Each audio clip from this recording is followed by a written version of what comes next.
হে বন্ধুরা, সবাইকে জানাই গুড মর্নিং ফ্রম কলকাতা। তো কলকাতা সফর চলছে, আর তোমরা জানো যে কলকাতা সিরিজের সবগুলি ব্লগ তোমাদের সঙ্গে শেয়ার করছি। তো দেখতে পাচ্ছ, আজ আমরা বেরিয়ে গিয়েছি মায়ের মন্দির তারাপীঠ যাওয়ার জন্য, শক্তিপীঠ তারাপীঠ যাওয়ার জন্য। তো ওয়েট করার পর কিছুক্ষণ আমাদের ট্রেন চলে এসছে এবং টিকিট কাটা হয়ে গিয়েছিল আমাদের। তো তাই আজকের এই সফরটা সম্পূর্ণ মায়ের মন্দিরকে ঘিরেই। আর দেখতে পাচ্ছ, ট্রেন করে আমরা সোজা রামপুরহাট চলে আসলাম। রামপুরহাট থেকে কিন্তু আমরা একটি টোটো নিয়েছি। টোটো দিয়ে ডাইরেক্ট আমরা কিন্তু চলে গিয়েছি মায়ের মন্দিরে।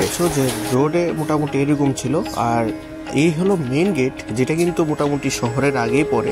এবং এই হলো সবটা শহর, মানে রামপুরহাট পৌঁছে গেছি। এবং সেই মায়ের মন্দিরে যাওয়ার ঠিক রাস্তাটা কিন্তু এই সামনে, এই দেখতে পাচ্ছ সরণিটা সামনে, এবং তার ভিতর দিয়ে গিয়েই কিন্তু মায়ের মন্দিরটা দেখো, একদম সরু একটা গলি, এবং তার দুদিকে খুব ঘন দোকানপাটে ভর্তি, একদম নানা রঙের জিনিসপত্র এখানে কিন্তু রয়েছে।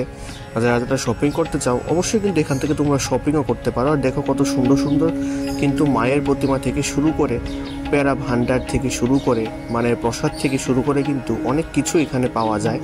এবং ফাইনালি আমরা মন্দির চত্বরের ভেতরে ঢুকে গেছি, এবং আমরা লাইনে কিন্তু দাঁড়িয়ে গিয়েছি। এর আগে যখন আসলাম তখন কিন্তু লাইনটা এত দূর ছিল না। দেখো কতটুকু দূর আমাদের যেতে হবে লাইন ধরে ধরে। তো সেক্ষেত্রে মনে তো হচ্ছে যে অনেকখানি সময় লাগবে, যে লাইন ধরে ধরে যখন আমরা এগোচ্ছিলাম। কিন্তু আজকে একটি কঠিন পরীক্ষা দিতে আমরা এসেছি, মানে প্রায় 6 থেকে 7 ঘন্টা বা 8 ঘন্টাও লাগতে পারে, কারণ যে মানুষ আমরা দেখতে পাচ্ছি এখানে। তো আমরা আসলে সকাল সকালে বেরিয়ে গিয়েছিলাম, কিন্তু পৌঁছতে কিন্তু দেখো 1:30 বাজছে ঘড়িতে, আমরা কিন্তু লাইনেই দাঁড়িয়ে রয়েছি। মোটামুটি 12টার দিকে আমরা লাইনে ঢুকে গিয়েছিলাম।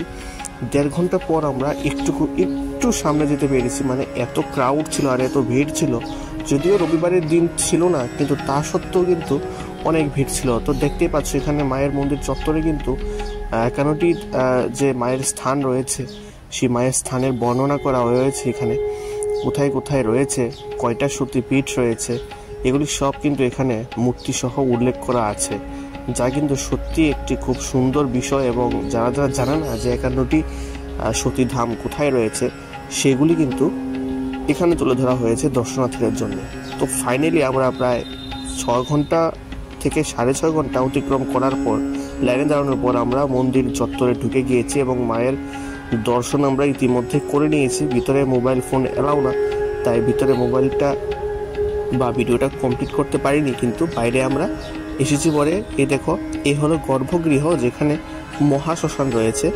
তো এখানে কিন্তু আমরা প্রণাম জানিয়েছি মায়ের মন্দির থেকে বের হওয়ার পর, এবং ফাইনালি আমরা দর্শনটা কিন্তু করতে পেরেছি মায়ের।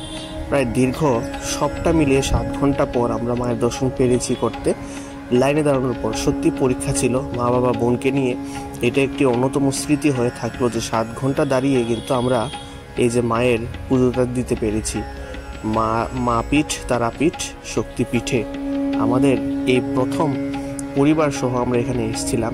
তো যেটা কিন্তু সত্যি খুব সুখের স্মৃতি হয়ে রইল। আর দেখতে পাচ্ছ দোকানিরা কত সুন্দর সুন্দর নানা রঙের মায়ের প্রতিমা নিয়ে পশরা সাজিয়ে বসে রয়েছে।